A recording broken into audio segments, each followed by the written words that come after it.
Hi everyone, and welcome to the channel.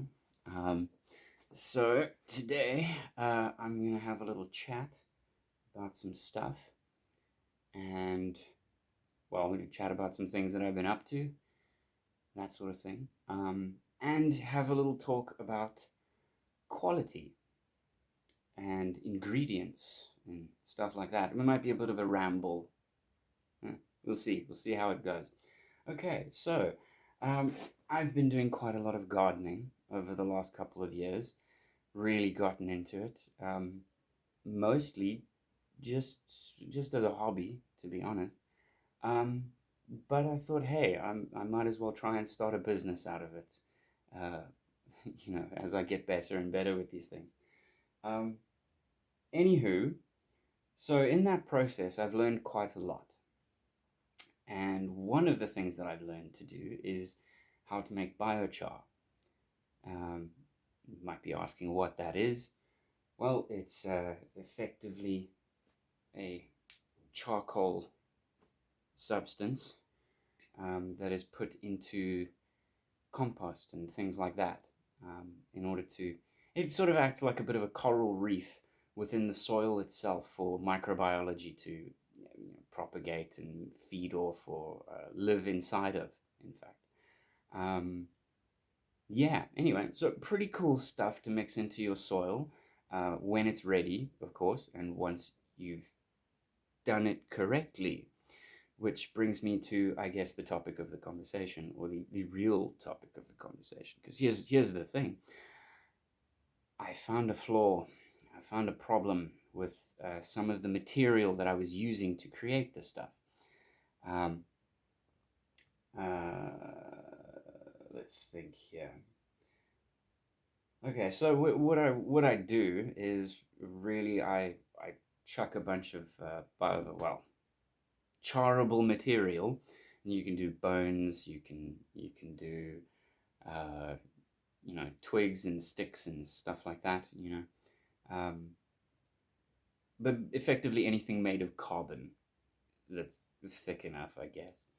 Um, Anywho, so I'll take something like a tin can or something like this and join it together, chuck some stuff inside, and this creates a little pocket, a pocket which cooks whatever's inside of it rather than burning it. And the idea being that you're burning off all of the excess chemicals and all of the extra stuff inside of the carbon or inside of your sticks and things like that. I don't know if you can maybe see, probably not actually with that, but maybe with this. No, we get some light going there. There, oh wait, there's it in the camera there. You can kind of see some air pockets and stuff like that. Anywho, but yeah, so the idea is that you burn it off. You burn off all of this stuff, and what you're left with is a very nice clean charcoal. You do this by creating a fire. And the thing is, well, I live in a complex, so kind of tricky. And doing this indoors, not a good idea. Let's just say it's not a good idea. Best to do that outside. Um, Obviously, once it's complete, you're gonna soak it in some sort of fertilizer or something like that before you put it into your soil.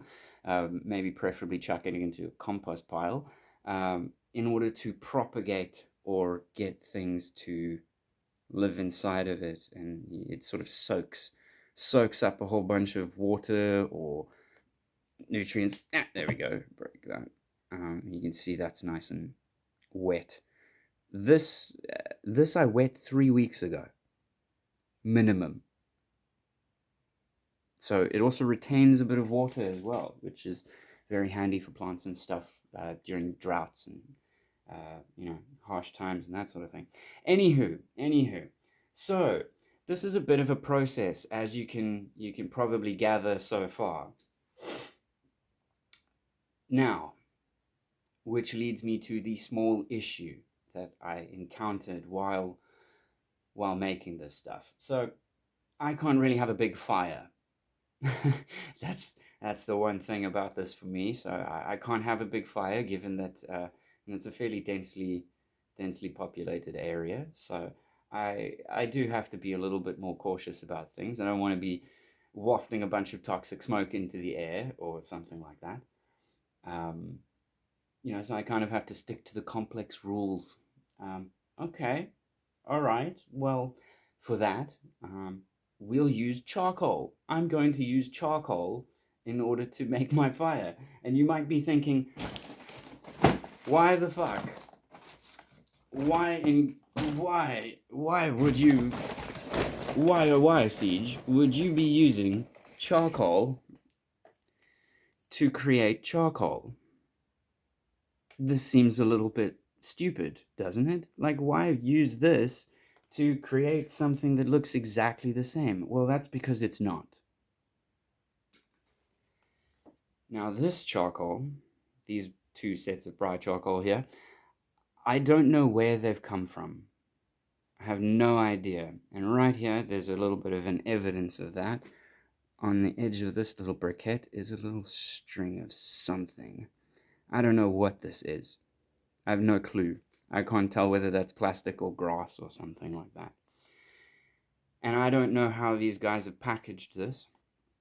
So to be honest with you, I don't know whether all this dirt is just sandy charcoal or whether it's maybe some sort of accelerant or something that's picked up along the way. So this could potentially be a bit of a risk to put it into a garden or into your compost. It might be a bit risky, because I don't think your garden's going to do very well if you put petrol into it, or if you've got some sort of accelerant in this stuff, which is going to kill any of the microbes or anything like that are trying to propagate or colonize that zone. A little bit awkward, right? So this is really just for making a fire. That's all it is. This is for heat. I need this for heat to be able to cook this, which has all of these ingredients. I know exactly where they've come from. I know where this has come from. I know that I harvested these twigs.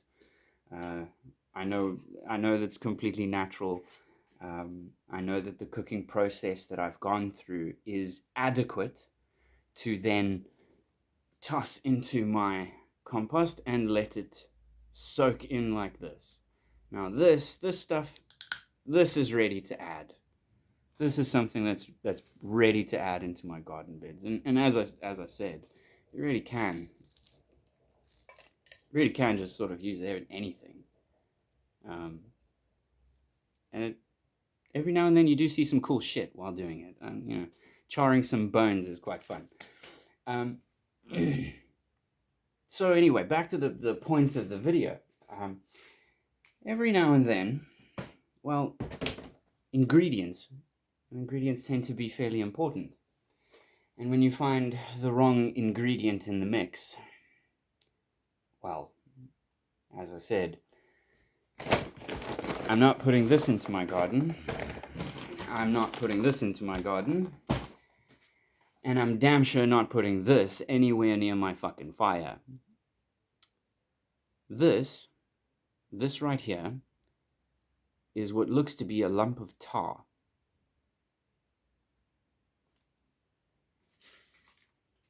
These are what look like, this is concrete.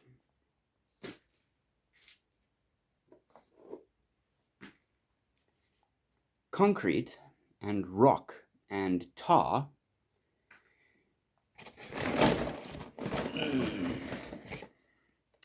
is not charcoal. It's also heavier. And so, when you see a 5-kilogram bag with a lump of tar in it, well, one starts to question the quality of one's product. Now, this can happen by accident. Sure. Definitely. That can be an accident, yes. However, when you start to scale an issue up like this, well, then there starts to be a real problem. And when the ingredients of a product like this have issues, well, then you have issues with the process that you're working with, don't you? Check it out. I have a one-piece mug. Sexy. Very cool. Delicious coffee as well. With the proper ratio of ingredients. I wouldn't exactly put salt in my coffee, now would I? That would be counterproductive. It wouldn't be achieving the goal, would it? You would be contaminating. You would essentially and effectively be contaminating the product, the thing that you're trying to create. Well, as I said, I'm not going to put fucking tar in my garden, am I? What is this? What's a plant going to do with this? Worthless. Absolutely worthless. Now, this product isn't just used for cooking. This isn't just used for heat. If this was used for heat, this would be a bit stupid, wouldn't it? This doesn't retain heat. This doesn't burn. This is a worthless product. That isn't even coal. I might as well just throw this away. The only reason I've even kept this hunk of crap is because I wanted to make this video. Now, here's the thing. Here's the most annoying thing about this. Is when you think about this in other contexts. What if this coal was used in a furnace and you regularly bought batches of coal with lumps of tar in it? At some point, would you not have to clean out the inside of your furnace? Would this not become a problem at some point? I think it would. If you use this in some sort of machinery, like a train, maybe if you've got a coal-fired, a steam-powered train. Like we used to have. Locomotive. There we go. We're going to use the older words. Say you got a steam-powered locomotive and you keep chucking lumps of tar into your steam-powered locomotive. It's not going to work very well, is it? I don't think so. You're not going to get your steam boiling, which turns your pistons, which gets your fucking locomotive engine going. You're not going to be going anywhere. You're not moving. Like, it's as though we've moved into the modern technological age and literally forgotten anything regarding the industrial one. Any of the lessons learned from the industrial age, we seemingly almost don't give a shit. Which is just weird. I don't understand it. Who knows? Maybe it's the youth. Maybe you guys maybe the young people don't seem to understand the importance of the quality of your product. Because this is important. Now, sure, I'm handling my own stuff, so, yeah, I'm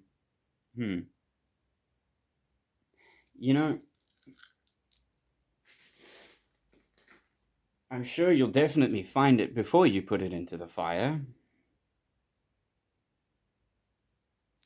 This is covered in coal dust when you chuck it into your fire.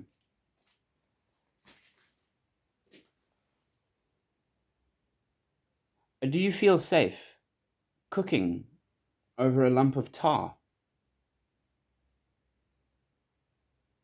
Yeah, I wouldn't think so, would you? Well, now let's factor this up into something more, shall we say, industrial scale, shall we? So I live in a country where the electricity infrastructure has effectively been neglected for quite a number of, no, excuse me, a number of years. We use coal plants. A lot of we tend to use coal plants as backups and stuff like that. A lot of these plants have not been maintained correctly. A lot of these plants have been getting coal shipments that are by weight. Now, you might wonder, why might this be a problem? Well, tends to be when electricity for an entire area goes down, that problems happen. And the more the electricity goes down, the less the populace can function. This is basic shit. It's basic shit. And so maintenance on a power infrastructure becomes exceptionally important, especially when you are putting the wrong fucking ingredients into the mix. Now, where might I be going with this, you may think? Well, there's a reason why I got into gardening in the first place. And the reason was because, well, there wasn't really a whole lot of entertainment that I was really enjoying. So I was finding that a lot of my hobbies and a lot of the things that I would usually do in my spare time were kind of falling away. And I figured, hey, I kind of need a bit of a hobby to, enjoy, actually. So I might as well invest in something constructive. Not that I wasn't doing that before, but you get the picture. The